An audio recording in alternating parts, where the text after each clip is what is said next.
रात का अंधकार घना था, चारों ओर सन्नाटा पसरा हुआ था, लेकिन राजमहल में गूंज रहा था क्रोध से भरा एक स्वर। सिंहासन पर बैठा हिरण्यकशिपु गरज उठा, प्रहलाद, आखिरी बार पूछता हूं, क्या तू मुझे भगवान मानेगा? प्रहलाद की आंखों में भय नहीं था, बल्कि एक शांत विश्वास झलक रहा था कि ईश्वर सदैव उसके साथ है।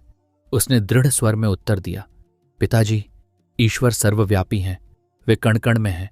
आप चाहे जितना प्रयास करें, मैं उनकी भक्ति से पीछे नहीं हटूंगा। हिरण्यकशिपु का क्रोध भड़क उठा। उसने आदेश दिया, इसे तुरंत मार डालो।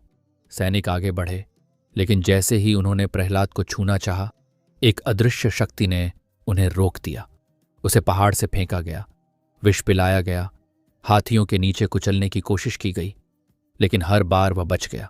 राजा और अधिक क्रोधित हो उठा।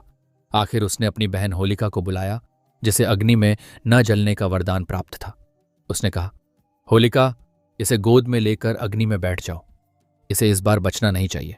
होलिका ने मंद मुस्कान के साथ प्रहलाद को अपनी गोद में उठाया और प्रज्वलित अग्नि में प्रवेश कर गई। अग्नि की लपटें आकाश तक उठने लगीं। लोग भयभीत होकर यह दृश्य देख रहे थे।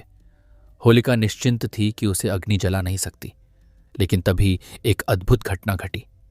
अचानक उसकी देह जलने लगी। दर्द से चीखते हुए उसने ब्रह्मा जी को पुकारा, हे प्रभु, आपने मुझे वरदान दिया था कि अग्नि मुझे नहीं जला पाएगी, फिर यह क्या हो रहा है? आकाश से दिव्य स्वर गूंजा, होलिका, यह वरदान तुझे असहायों की रक्षा के लिए मिला था, न कि मासूमों को जलाने के लिए। तुमने इसका समाज के लोगों के लिए सदुपयोग के बजाय बहुत दुरुपयोग किया है, जिसके कारण इस आशीर्वाद प्रभाव अब समाप्त हो गया। होलिका की आंखों में पछतावे के आंसू थे।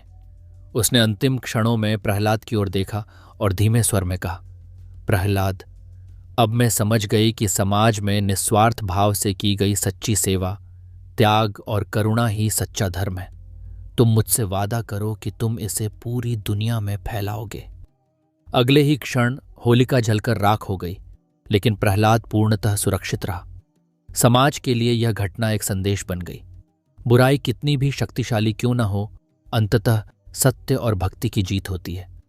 होलिका दहन हमें सिखाता है कि अहंकार, अन्याय और अधर्म की जड़ें कितनी भी गहरी क्यों न हो, वे एक दिन जलकर समाप्त हो जाती हैं। इस होली केवल रंगों का त्योहार नहीं, बल्कि प्रेम, करुणा और सत्य की जीत का संदेश भी मनाएं। बुराई नहीं, अहंकार को जलाएं। द्वेष नहीं, प्रेम का रंग बिखेरें। सेवा और समर्पण की भावना के साथ किसी असहाय व जरूरतमंद जीवन को रंगीन बनाएं। जय हिंद, जय भक्त राज प्रहलाद। अगर आपको प्रेरणादायक कहानियाँ और शिक्षाप्रद लेख पसंद है, तो हमारे चैनल डिवाइन टेलिस को फेसबुक और यूट्यूब पर ज़रूर फॉलो करें। यहाँ आपको मानवता, प्रकृति और जीवन को सुंदर बनाने वाली कहानियाँ मिलेंगी, जो आपके मन को छू जाएंगी। आइए हमारे साथ जुड़ें और इस सार्थक संदेश को दूर तक फैलाने में हमारी मदद करें। आपकी एक सहभागिता कई जिंदगियों में बदलाव ला सकती है।